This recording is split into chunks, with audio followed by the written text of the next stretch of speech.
إن الحمد لله نحمده ونستعينه ونستغفره ونؤمن به ونتوكل عليه ونعوذ بالله من شرور أنفسنا ومن سيئات أعمالنا من يهده الله فلا مضل له ومن يضلله فلا هادي له وأشهد أن لا إله إلا الله وأشهد أن محمدا عبده ورسوله أما بعد فأعوذ بالله السميع العليم من الشيطان الرجيم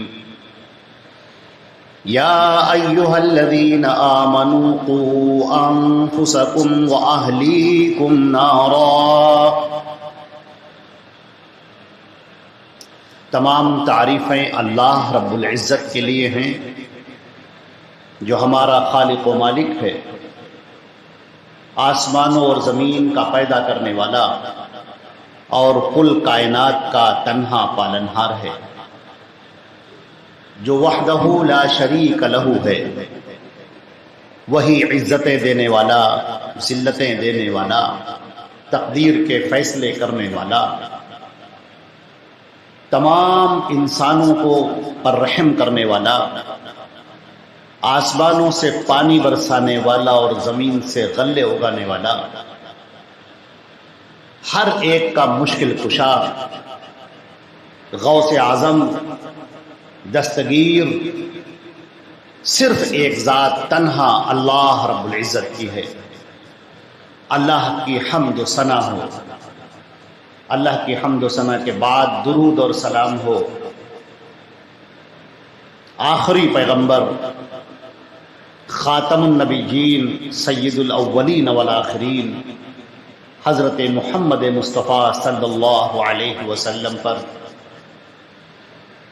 اللہ نے پوری انسانیت کی ہدایت کے لیے جن کو آخری نبی بنا کر بھیجا، اور اللہ نے جن پر دین اسلام کی تکمیل فرما دی اور یہ اعلان فرما دیا الیوم اکملت لکم دینکم واتممت علیکم نعمتی ورضیت لکم الاسلام دینا، آج کے دن میں نے تمہارا دین مکمل کر دیا اور اپنی نعمت تم پر تمام کر دی اور میں تمہارے لیے دین اسلام سے راضی ہو گیا.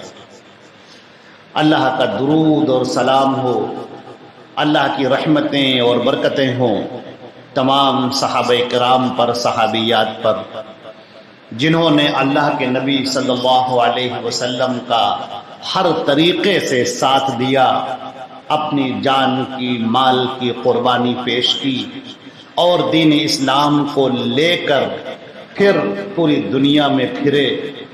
اللہ کے نبی صلی اللہ علیہ وسلم کے ایک ایک حکم کو سینے سے لگانے والے، اپنے ذہنوں میں اتارنے والے اور پوری دنیا میں اسے پھیلانے والے. اللہ رب العزت ان پر اپنی رحمتیں نازل کرے. اللہ اپنی رحمتیں اور برکتیں نازل فرمائے تمام محدثین و محدثات پر، جنہوں نے اللہ کے پیارے نبی حضرت محمد مصطفیٰ صلی اللہ علیہ وسلم کی حدیثوں کی حفاظت کے لیے پوری عمریں کھپا دی، پوری زندگانیاں قربان کر دیں ایک حدیث کی جستجو کے لیے، جنہوں نے سینکڑوں میل کا سفر کیا، پریشانیوں، مشقتوں، فاقوں کو برداشت کیا، صرف اس طور پر کہ اللہ کے رسول کے نام پر کوئی جھوٹ نہ بول سکے، ان کے نام پر کوئی جھوٹی حدیثیں گڑھ کر لوگوں میں پھیلا نہ سکے. اللہ کی رحمتیں برکتیں ہوں اس عظیم جماعت اہل حدیث پر، جنہوں نے ہر دور میں حدیث کی حفاظت کا فریضہ انجام دیا. اللہ ان سے راضی ہو اور اللہ رب العزت ان پر اپنی رحمتیں اور برکتیں نازل فرمائے اور ان کو بہترین بدلہ دنیا اور آخرت میں عطا فرمائے. اللہ کی رحمتیں اور برکتیں ہوں ان تمام مومنین اور مومنات پر جنہوں نے اللہ اور اس کے رسول کی اتباع کو ہی اپنا مقدر سمجھا اور اپنا نصیبہ جانا اور اپنی سعادت تصور کی. اللہ رب العزت ان پر صبح و شام اپنی رحمتیں نازل فرمائے.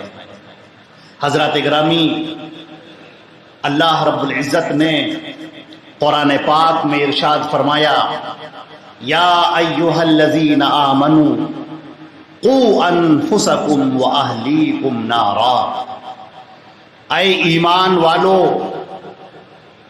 اپنے آپ کو اور اپنے اہل و عیال کو جہنم کی آگ سے بچاؤ۔ عزیزان محترم، اس میں خطاب مومنین سے ہے جنہوں نے اللہ کا کلمہ پڑھ لیا، اللہ کے نبی حضرت محمد مصطفیٰ صلی اللہ علیہ وسلم کی رسالت کو تسلیم کر لیا، اور جو ایمان لے آئے اللہ پر اور اس کے رسول پر، اور جنہوں نے آخرت کی تیاری کے لیے اپنے آپ کو تیار کر لیا، اللہ رب العزت ان سے خصوصی طور پر خطاب فرماتا ہے کہ اے وہ لوگوں جو ایمان لائے ہو، اے وہ لوگوں جنہوں نے مجھے اپنا رب تسلیم کر لیا، اپنا الہ تسلیم کر لیا، اور ہر شریک سے بیزار ہوئے اور توحید کا اقرار کرنے والے ہوئے، اور جنہوں نے محمد مصطفیٰ کو اپنا آخری پیغمبر تسلیم کر لیا، تو سنو، اب تمہاری کچھ ذمہ داری ہے، اور یہ ذمہ داری تمہارے اوپر عائد کی جاتی ہے تاکہ فرق پتہ چل جائے ایک ایمان والے کا اور ایک اس شخص کا جو اللہ اور اس کے رسول پر ایمان نہیں رکھتا ہے۔ دونوں کے درمیان ایک فاصل ہو جائے، ایک فرق بین ہو جائے۔ اے ایمان والو، قوا انفسکم واہلیکم، سنو، بچاؤ اپنے آپ کو اور اپنے اہل و عیال کو، بچاؤ جہنم کی بھڑکتی ہوئی آگ سے، اس دہکتی ہوئی جہنم سے جس کے شعلے آسمانوں سے باتیں کرتے ہیں، جو آگ کبھی ٹھنڈی نہیں ہوتی، جو آگ کبھی بجھتی نہیں ہے، نزاعۃ للشوی، جو لوگوں کو اپنی طرف کھینچ کھینچ کر اپنے اندر بھون ڈالتی ہے، اور وہ آگ جسے کوئی برداشت نہیں کر سکتا اور جہنمیوں کو اسے برداشت کرنا ہی ہوگا، وہ آگ بھڑکتی ہی رہتی ہے، بھڑکتی ہی رہتی ہے۔ اپنے آپ کو بچاؤ اس آگ سے۔ میرے عزیزو، اللہ نے ہمارے اوپر جو ذمہ داریاں عائد کی ہیں اپنے اہل و عیال کے لحاظ سے، وہ دو طرح کی ذمہ داریاں ہیں۔ ایک ذمہ داری دنیاوی ہے اور ایک ذمہ داری اخروی ہے، یا یوں کہہ لیجیے دینی ہے۔ ایک دنیا کی ذمہ داری اور ایک دین کی ذمہ داری، اور یہ ذمہ داری ہمارے اوپر عائد ہوتی ہے کیونکہ انسان کی حیثیت یہ ہے کہ بسا اوقات وہ ایک باپ ہوتا ہے اور اس کے بیٹے ہوتے ہیں، کبھی وہ بیٹا ہوتا ہے، اس کے ماں اور باپ ہیں، ایک شوہر ہے جس کی بیوی ہیں، ایک بھائی ہے جس کی بہنیں ہیں، جس کے دوسرے بھائی ہیں۔ یہ اس طرح سے اس کے سامنے اہل و عیال موجود ہیں۔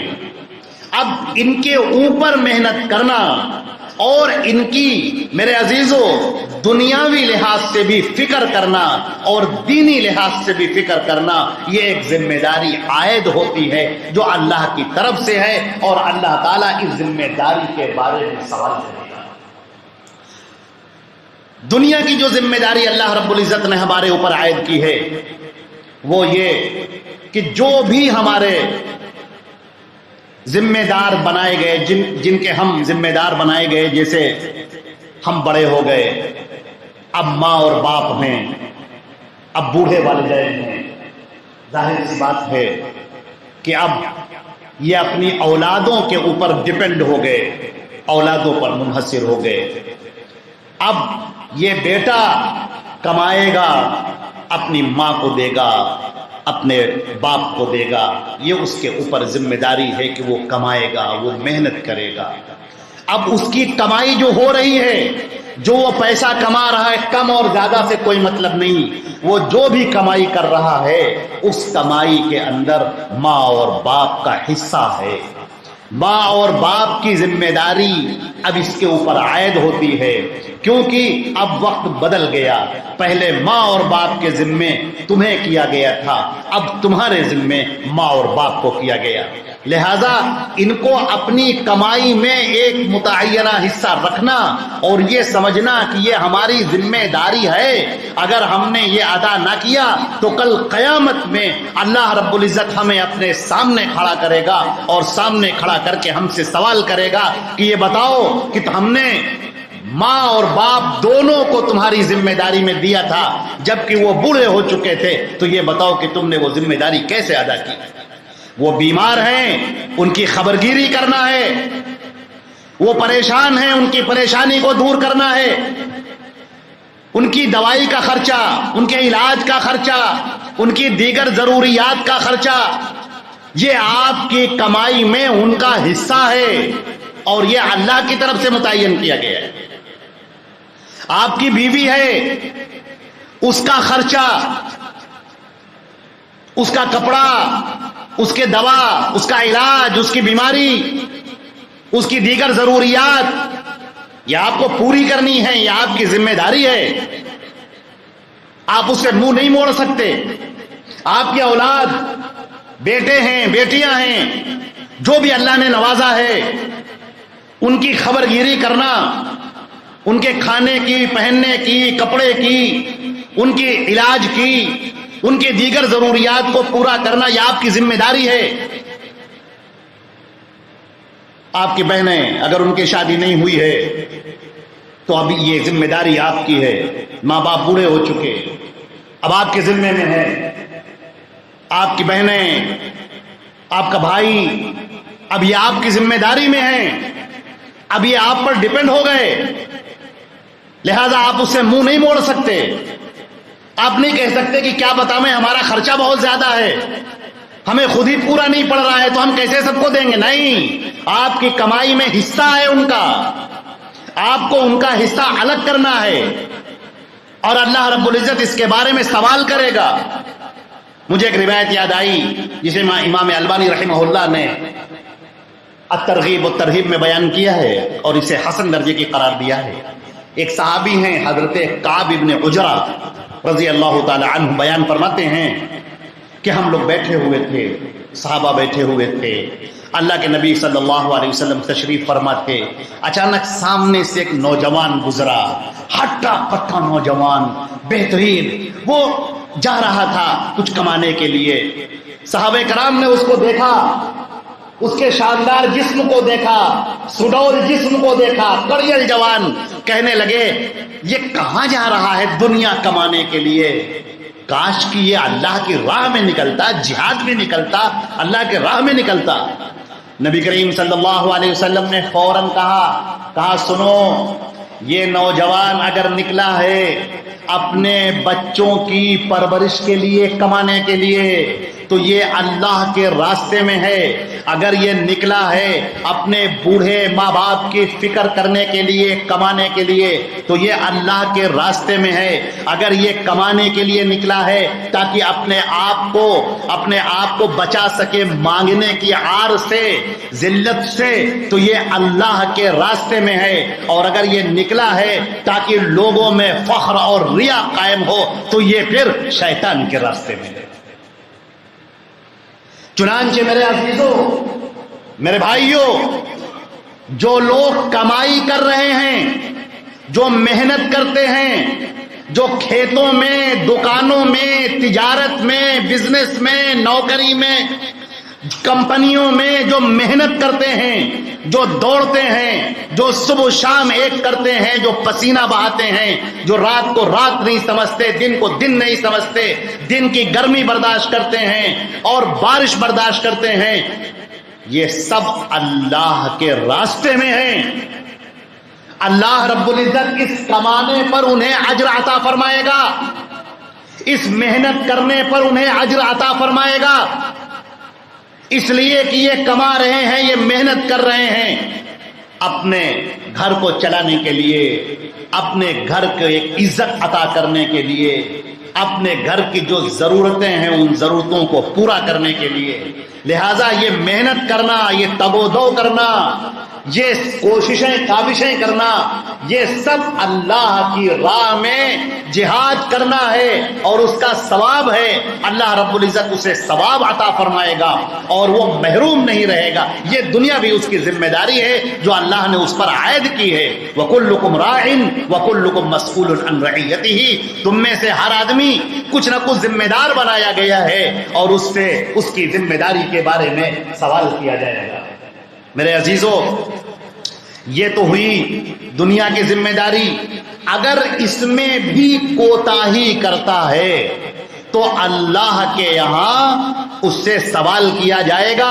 اللہ کے پیارے رسول حضرت محمد مصطفیٰ صلی اللہ علیہ وسلم نے ارشاد فرمایا، حضرت عبداللہ ابن عمرو ابن العاص رضی اللہ تعالی عنہما کی یہ روایت ہے، فرمایا کفا بالمرء اثما ان یضیع من یقوت. آدمی کے گنہگار ہونے کے لیے اتنا ہی کافی ہے کہ وہ جس کے کھانے کا رزق کا ذمہ دار بنایا گیا ہے اس کو ضائع کر دے.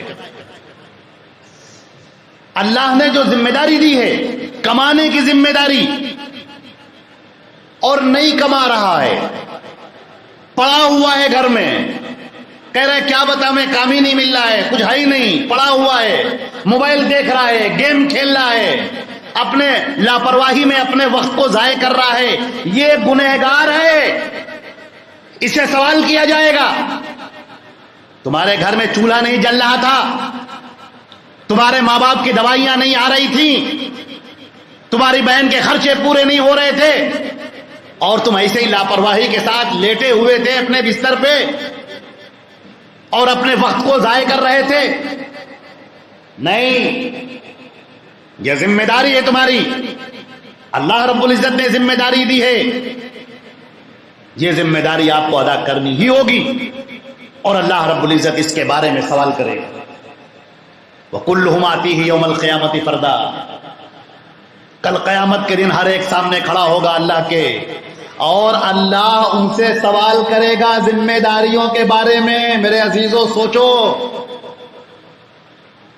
دنیا میں بڑی کاہلی معلوم دیتی ہے، دھوپ لگتی ہے، محنت کرنے کا دل نہیں کرتا، تھوڑا سا کما لیا بس چپ چاپ پڑے ہوئے ہیں، باہر نکلنے کا دل نہیں کرتا، محنت کرنے کا دل نہیں کرتا. یہ شیطانی وسوسے ہیں جس نے تم کو کاہل بنا رکھا ہے. کاہلی کو چھوڑو، محنت کرو. یہ دنیا ہے، محنت کرنا ہے تمہیں، اسباب کے تحت بنائی گئی ہے. تمہاری ماں، تمہارے باپ، بھائی بہن، بیوی، چھوٹے بھائی، ان سب کی ذمہ داری ہے تمہارے اوپر. یہ منہ نہیں موڑ سکتے ان سے کاہلی میں. اللہ رب العزت نے ذمہ داری دی. میرے عزیزو، میرے بھائیوں، میرے دوستوں، اللہ رب العزت نے زندگی امتحان کے لیے بنائی ہے. ہمارا آپ کا امتحان ہو رہا ہے. ہر لمحے فرشتے ہمارے اعمال کو نوٹ کر رہے ہیں، ہماری پوری زندگی ریکارڈ کی جا رہی ہے. لہذا ہمیں اس سلسلے میں بڑا چوکنا رہنا ہوگا. اور دوسری ذمہ داری، یہ تو دنیا کی ذمہ داری ہو گئی. دوسری ذمہ داری میرے عزیزو جو سب سے بڑی ذمہ داری ہے وہ ہے دین کے لحاظ سے ذمہ داری. آج ہم میں سے ہر آدمی پرائیویسی چاہتا ہے، میرے معاملے میں کوئی انٹرفیئر نہ کرے، میرے معاملے میں کوئی دخل نہ دے. یہ آپ کے ذہنوں پر مسلط کیا جا رہا ہے سوشل میڈیا کے ذریعے سے، موویز کے ذریعے سے، ڈراموں کے ذریعے سے، سیریل کے ذریعے سے، سیریز کے ذریعے سے. یہ آپ کے دماغوں کے اندر بھرا جا رہا ہے کہ نہیں صاحب کسی کو کچھ نہ کہیے، ہر آدمی کی اپنی اپنی لائف ہے، وہ جیسے چاہے بسر کرے، جیسے چاہے زندگی گزارے، ہمیں اس میں زیادہ دخل نہیں دینا ہے. نہیں میرے عزیزو، یہ تصور اسلامی تصور نہیں ہے. یہ تصور مغرب کا، یورپ کا، یورپ کا جو کلچر ہے، جو شیطانی کلچر ہے، جو دجالی تہذیب ہے، جو شیطانی وساوس ہیں، جو ملحدین ہیں، جو اللہ کا انکار کرنے والے ہیں، یہ ان کی تہذیب ہے، ان کا طریقہ ہے، ان کی فکریں ہیں، ان کی سوچ ہے جو آپ کے دماغ میں بسر کی جا رہی ہے، بھری جا رہی ہے۔ آپ کہتے ہیں بیٹا کیا کر رہا ہے، ہم سے کیا مطلب، بیوی کیا کر رہی ہے، ہم سے کیا مطلب، بیٹی کیا کر رہی ہے، ہم سے کیا مطلب، چلو اس کو آزادی دے دو، اس کے معاملے میں دخل نہ دو۔ نہیں، کل قیامت کے دن آپ سے سوال کیا جائے گا۔ بچہ جب چھوٹا ہو اس وقت سے لے کر اور بڑے ہونے تک یہ آپ کی ذمہ داری ہے کہ اسلامی نہج پر اس کی پرورش ہونی چاہیے، اسلامی نہج پر اس کی پرداخت ہونی چاہیے۔ اللہ نے قرآن پاک میں ایک نبی حضرت یعقوب علیہ السلام کا ذکر فرمایا ہے اور ان کی بڑی تعریف فرمائی ہے، اور ان کا ایک کردار، ان کا ایک طریقہ ہمارے سامنے بطور مثال کے پیش کیا ہے۔ اللہ نے فرمایا ام کنتم شہداء اذ حضر یعقوب الموت اذ قال لبنیہ ما تعبدون من بعدی قالوا نعبد الہک و الہ آبائک ابراہیم و اسحاق الہا واحدا ونحن لہ مسلمون۔ کیا تمہیں وہ وقت یاد ہے جب یعقوب کی موت کا وقت آ گیا اور وہ اپنے بستر پر لیٹا تو اس نے اپنے بیٹوں کو، پوتوں کو، نواسوں کو اکٹھا کیا اور کہنے لگا کہ یہ بتاؤ کہ میرے بعد تم لوگ کس کی عبادت کرو گے؟ میرا وہ بندہ، وہ میرا پیغمبر، ذرا دیکھو تو اس کو، کیا اس کے سینے کے اندر ایمان کی جلد تپش ہے، کتنی محبت ہے مجھ سے کہ وہ پوچھ رہا ہے اپنے بیٹوں سے۔ مرتے وقت، موت کا وقت قریب آ گیا، اسے فکر نہیں ہے جائیداد کی، اسے فکر نہیں ہے زمین کی، اسے فکر نہیں ہے پراپرٹی کی، اسے فکر نہیں ہے کہ اس کے بعد اس کے بچے کن منصبوں پر فائز ہوں گے۔ اسے فکر ہے اس بات کی کہ میرے جانے کے بعد یہ میرے بیٹے، یہ میرے پوتے، یہ میرے نواسے، یہ عبادت کس کی کریں گے؟ ذرا دیکھو تو میرے اس بندے کو، میرے اس نبی کو دیکھو لوگو۔ ام کنتم شہداء، کیا اسلوب ہے یہ قرآن کا، اس کے اندر محبت بھی ہے، ایک عجیب سی محبت جو اللہ، وہ محبت جس کا کوئی اندازہ نہیں کر سکتا، وہ محبت جو اللہ اپنے بندوں سے کرتا ہے۔ اللہ اپنے بندوں سے جو محبت کرتا ہے اس کا کوئی شمار نہیں کر سکتا، اسے کوئی اندازہ نہیں کر سکتا، اسے کوئی تول نہیں سکتا، اسے کوئی جان نہیں سکتا۔ ہمارے نبی نے یہ فرمایا کہ اللہ نے محبت کے 100 حصے کیے، ایک حصہ دنیا میں اتار دیا اور 99 حصے اپنے پاس رکھے۔ اس ایک حصے کے نتیجے میں ایک ماں اپنے بیٹے سے کتنی محبت کرتی ہے، اور ایک باپ اپنے بیٹے سے کتنی محبت کرتا ہے، اور ایک جانور اپنے بچوں سے کیسی محبت کرتا ہے۔ وہ ایک محبت کا ٹکڑا جو زمین پر پھینکا گیا، اس کے نتیجے میں یہ محبتیں وجود میں آئی ہیں۔ ذرا سوچو 99 حصے جس کے پاس ہوں گے وہ خود کتنے بندوں پر شفیق ہوگا اور کس قدر محبت کرنے والا ہوگا۔ ام کنتم شہداء کے اندر جو محبت ہے اس کا کوئی ترجمہ نہیں کر سکتا، دنیا کی کسی زبان میں اس کا ترجمہ نہیں ہو سکتا۔ بس تم میرے بندے یعقوب کو دیکھو، میرے بھیجے ہوئے پیغمبر یعقوب کو دیکھو، اس کی حالت کو دیکھو، اس کے دل کی تڑپ اور چبھن کو دیکھو، اور اس کی فکر کو دیکھو۔ وہ دنیا سے جا رہا ہے، موت کا وقت اس کے قریب آ رہا ہے، اور وہ فکر کر رہا ہے کس کی؟ وہ اکٹھا کرتا ہے اپنے بیٹوں کو، پوتوں کو، اور سوال کر رہا ہے اس سے۔ اس کی زبان نہیں کھل رہی لیکن سوال کر رہا ہے کہ ذرا سا بتاؤ میری فکر، مجھے بتاؤ، مجھے چین نہیں آئے گا، مجھے قرار نہیں آئے گا جب تک میں تمہارے زبان سے سن نہ لوں۔ مجھے بتاؤ کہ عبادت کس کی کرو گے؟ میرے جانے کے بعد، میرے مرنے کے بعد تم عبادت کس کی کرو گے؟ تمہارا حال کیا ہوگا؟ دین پر تم قائم رہو گے کہ نہیں قائم رہو گے؟ اللہ کی محبت میں اسی طریقے سے تمہارے دل روشن رہیں گے یا نہیں رہیں گے؟ مجھے بتاؤ، مجھے بتاؤ، خبردار کرو، میرے دل کو سکون دو اور تسلی دو۔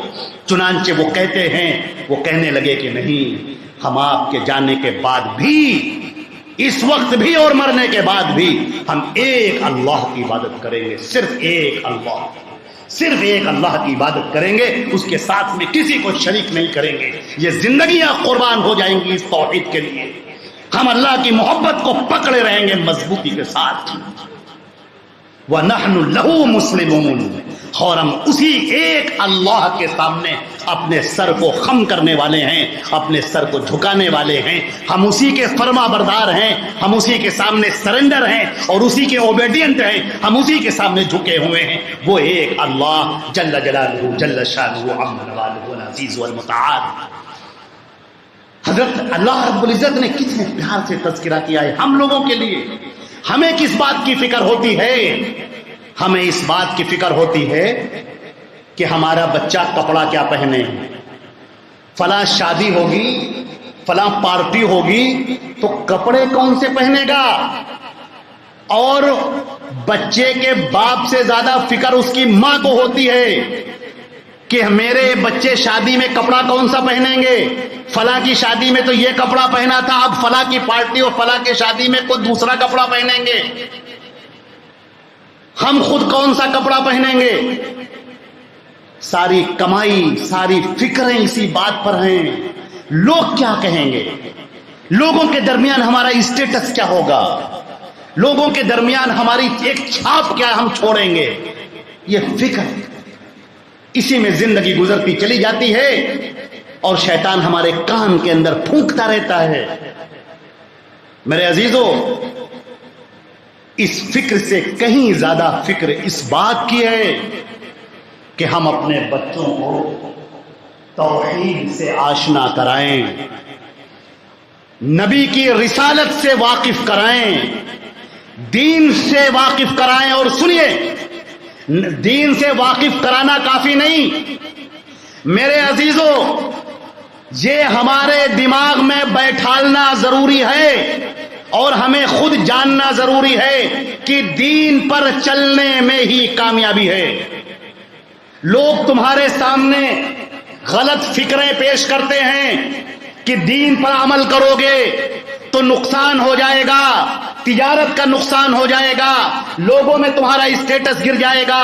لوگ تمہارے ذہن میں یہ ڈالتے ہیں، یہ دجال جو بیٹھے ہوئے ہیں، یہ شیطان جو بیٹھے ہوئے ہیں، ان کی فکریں یہ تمہارے ذہن میں پیوست کی جا رہی ہیں، واٹس ایپ کے ذریعے سے، انسٹاگرام کے ذریعے سے، فیس بک کے ذریعے سے، یا جو بھی سوشل میڈیا کے جو بھی پلیٹ فارمز ہیں ان ذرائع سے یہ دماغ میں بیٹھالا جا رہا ہے، صبح و شام بٹھالا جا رہا ہے کہ دین پر عمل کرو گے تو نقصان ہو جائے گا۔ نہیں، دین پر عمل کرنے میں ہی کامیابی ہے میرے عزیزوں، میرے بچوں، دین پر عمل کرنے میں ہی کامیابی ہے، اس بات کو سمجھو۔ اللہ نے قرآن پاک میں ارشاد فرمایا ہے، من عمل صالحا من ذکر او انثى وهو مؤمن فلنحینہ حیاۃ طیبہ، جو بھی نیک عمل کرنے والا ہے، جو دین پر عمل کرنے والا ہے، چاہے وہ مرد ہو چاہے عورت ہو، حالت ایمان میں، وہ مومن، اگر وہ مومن ہے تو، اور نیک عمل کر رہا ہے، مومن ہے تو، ہم اسے شاندار زندگی دیں گے، بہترین زندگی، پرکیف زندگی، شاندار زندگی اسے ہم دیں گے۔ میرے عزیزو، شاندار زندگی کا مطلب سمجھتے ہیں آپ؟ شاندار زندگی کا بہت سارے لوگ یہ مطلب سمجھتے ہیں کہ بڑا سا گھر ہو گیا اور دولت ہو گئی، دولت کی ریل پیل ہو گئی۔ کبھی جھانک کر دیکھو وہاں پر دل کتنے ایک دوسرے سے دور ہیں، کتنے لوگ خودکشیاں کر رہے ہیں، ٹینشن میں ہیں، شوہر بیوی سے مطمئن نہیں، بیوی شوہر سے مطمئن نہیں، بچے باپ سے مطمئن نہیں، باپ اپنے بیٹوں سے مطمئن نہیں، باہر سے بڑی سج دھج تم کو نظر آتی ہے اور اندر بالکل اندھیرا ہے۔ اگر تمہیں دولت چاہیے تو دین کے ساتھ حاصل کرو، دین کے ساتھ دولت حاصل کرو، دین کے ساتھ منصب حاصل کرو، دین کے ساتھ عمدہ کپڑے پہنو، دین کے ساتھ شاندار گھر بناؤ، دین کے ساتھ سماج میں اسٹیٹس پیدا کرو، دین مقدم ہو، یہ چیزیں نمبر 2 پر ہوں۔ ان کو حاصل کرنے میں اپنے دین کو ضائع کر دینا، اپنے دین کو چھوڑ دینا، یہ تباہی ہے، یہ بربادی ہے، کبھی تمہیں سکون نہ ملے گا۔ دولت کے پیچھے بھاگنے والوں سنو، جو دولت کے پیچھے بھاگ رہے ہیں، یہ دولت سکون نہیں دے سکتی، یہ دولت تمہیں سکون نہیں دے گی، عمدہ گھر تمہیں سکون نہیں دے گا، سکون تو تمہیں اللہ دے گا۔ اور اللہ نے یہ کہا ہے کہ تمہیں سکون ہم اس وقت دیں گے جب تم دین پر عمل کرو گے. یہ تمہارے دل کے اندر ایمان کا نور جس قدر روشن ہوگا، یہاں اللہ اور اس کے رسول کی محبت جتنی بھری ہوئی ہوگی اتنا ہی تم مطمئن ہوگے. میرے عزیزو، وہ گھر کتنا خوبصورت ہے، کتنا عمدہ ہے، جہاں پر کھانے کو تو کم ہے، بہت مرغن غذائیں نہیں ہیں، لیکن خوشحالی ہے، جہاں محبتیں ہیں، جہاں باپ کا احترام ہے، جہاں بیٹے ایک حکم پر سر جھکا دیتے ہیں، جہاں بیوی اپنے شوہر کی خدمت گزار ہے، اپنے شوہر کی فکر کرنے والی ہے، اپنے شوہر کو سکون دینے والی ہے، جہاں شوہر اپنی بیوی کے لیے ایک اچھا سرپرست بھی ہے، ایک بہترین سایہ بھی ہے، اور اس سے ٹوٹ کر محبت کرنے والا ہے، اور جو اپنے ماں باپ کی قدر کرنے والا ہے. جس گھر کا یہ ماحول ہو، جہاں پر سکون سے نیند آتی ہو، جہاں خوشحال زندگی ہے، یہ میرے عزیزو، یہ زندگی یہ اللہ عطا کرتا ہے، یہ خوشحالی یہ اللہ عطا کرتا ہے، یہ دنیا کی چیزوں سے حاصل نہیں ہوتا. نامعلوم ہم نے دیکھا ہے کتنے ایسے لوگ کو جنہوں نے بہت دولت کما لی، بہت مالدار بن گئے، لیکن انہیں نیند نہیں آتی، سو جاتے ہیں فٹ پاتھ پہ اخبار بچھا کر، مزدور کبھی نیند کی گولی نہیں لیتے. نہ معلوم کتنے ایسے لوگ ہیں. اس کو دیکھ کر تم یہ مت سمجھو کہ مجھے یہ حاصل کرنا ہے، نہیں، تمہیں دین حاصل کرنا ہے. دین میں بھلائی ہے، دین میں خوشحالی ہے، دین میں برکت ہے، دین میں تمہارا دل انتہائی مطمئن رہے گا، اور دین کے ساتھ میں میرے عزیزو اللہ کی رحمتیں تمہارے اوپر صبح و شام برسیں گی. تم تھوڑا بھی کھاؤ گے لیکن دل تمہارا بڑا مطمئن ہوگا. اور دیکھو، پوچھو ان لوگوں سے جنہوں نے بہت دولت کما لی، معلوم ہوا کہ 12 سال 25 سال کے بعد بیویوں کو چھوڑے دے رہے ہیں، طلاق دیے دے رہے ہیں 25 سال کے بعد، جن کے بیٹے ان کے اپنے ہاتھ میں نہیں ہیں. ذرا پوچھو ان سے، درد پوچھو. کبھی سماج کے اوپر نظر دوڑا کر دیکھو، جس نے پوری زندگی محنت کی ہو، پوری زندگی کمائی کی ہو، بڑا نام اور فیم کمایا ہو، ذرا دیکھو آج اس کی بیوی اس کے پاس نہیں، آج اس کے بچے اس کے پاس نہیں، وہ فارم ہاؤس کے اوپر بیچارہ ایک اکیلا ہے، رہ رہا ہے، کوئی اس کی دوائی کا پوچھنے والا نہیں، کوئی پانی کا گلاس اٹھا کر دینے والا نہیں. ذرا دیکھو تم کس کو اپنا آئیڈیل بنائے ہوئے ہو. تم سمجھتے ہو کہ زندگیاں بڑی خوبصورت ہوا کرتی ہیں، دولت سے خوبصورتی نہیں آتی، ان تزئین اور آرائش سے خوبصورتی نہیں آتی. دل کا سکون تو اللہ کی یاد میں ہے، اللہ دیتا ہے، اور جب تم اس سے منہ موڑ کر بھاگو گے تو وہ سکون تمہیں کیسے ملے گا، وہ آرام تمہیں کیسے ملے گی. لہذا میرے عزیزو، دین پر چلنے میں کامیابی ہے. والآخرۃ خیر وابقا، اور دنیا کی زندگی جب ختم ہو جائے گی، آخرت کی جو زندگی ہوگی جب تم اس کو دیکھو گے، اللہ فرماتا ہے کہ تم جب دنیا گزار کر میرے پاس آؤ گے اور اس کے بعد جب میری جنت کو دیکھو گے تو اللہ کے رسول صلی اللہ علیہ وسلم نے فرمایا کہ جنت میں موضع شبر خیر من الدنیا وما فیہا، کہ جنت کے اندر ایک بالشت زمین کا مل جانا دنیا اور دنیا کی نعمت سے بہت بہتر ہے. تم اس کو دنیا سمجھے ہوئے ہو، اس کو نعمت سمجھتے ہو، یہ نعمت نہیں ہے. نعمت تو مرنے کے بعد جو تمہارے سامنے جنت ملے گی وہ نعمت ہے. جب تمہارے سامنے آنکھیں کھل جائیں گی اور تم کہو گے الحمدللہ الذی ہدانا لہذا، اس شکر ہے اس اللہ کا جس نے ہمیں توفیق بخشی کہ ہم اس کی جنتوں میں داخل ہو جائیں. اگر اللہ نہ ہوتا تو ہمیں ہدایت نہ ملتی. وما كنا لنهتدي لولا ان هدانا الله، اگر اللہ نے ہمیں ہدایت نہ دی ہوتی تو ہم یہاں تک نہ آتے. اس دل کے اندر اللہ کی محبت پیدا کرو، اس کے رسول کی محبت پیدا کرو، دین اسلام کی محبت پیدا کرو. بچپن سے لے کر بڑھاپے تک علم کے ہر مرحلے پر اللہ اور اس کے رسول کی محبتوں کو حاصل کرتے چلے جاؤ، علم کو حاصل کرتے چلے جاؤ، یقین کو مضبوط کرتے ہوئے چلے جاؤ، اور اس حال میں دنیا سے جاؤ جاؤ کہ جب موت کا وقت آئے تو فرشتہ آئے اور کہے یا ایتھا النفس المطمئنہ ارجعی الی ربک راضیۃ مرضیہ، چل اے مطمئن نفس اٹھ اور چل اپنے رب کی طرف، اپنے رب کی نعمتوں کو دیکھنے کے لیے چل، اس کے انعام کو پانے کے لیے چل، اور چل تو دیکھ لے گا کہ آخرت کس قدر شاندار ہے اور کس قدر خوبصورت ہے۔ اللہ رب العزت اپنے فضل و کرم سے ہمیں اپنی جنتوں کا حقدار بنائے، جنتوں میں داخل فرمائے، جہنم سے بچائے، اور اس دنیا کے اندر جب تک ہم رہیں حقوق ادا کرنے والے رہیں، اپنے ماں کے، باپ کے، بھائی بہنوں کے، بیوی بچوں کے، پڑوسیوں کے، دوست احباب کے، سب کے ہم حقوق ادا کرنے والے بنیں، حقوق چھیننے والے، حقوق مارنے والے نہ بنیں۔ اے اللہ تو اپنے فضل و کرم سے ہم سب پر رحم فرما، ہم سب کے سینے کو ایمان سے منور فرما دے۔